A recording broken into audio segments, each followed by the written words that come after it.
Ditemani saudara lelakinya, Edi Kartono, warga Jalan Tanjung Api-Api, Kecamatan Sukarami, melaporkan Samosir, seorang supervisor yang bekerja di satu pabrik minuman kaleng.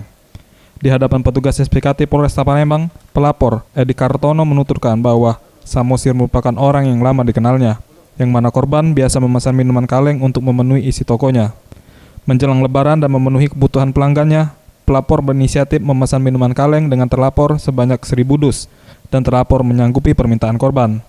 Sebagai uang panjar, terlapor meminta korban agar mentransfer uang sebanyak 50 juta rupiah. Setelah permintaan terlapor terpenuhi, barang yang dimaksud tak kunjung dikirim. Kemudian, Edi melaporkan kejadian ini ke pihak berwajib. Saat hendak dimintai keterangan oleh awak media, dirinya enggan berkomentar perihal kasus yang dialaminya ini. Udah ceritain Mbak ini ya? Enggak usah di Tim Liputan Sriwijaya TV.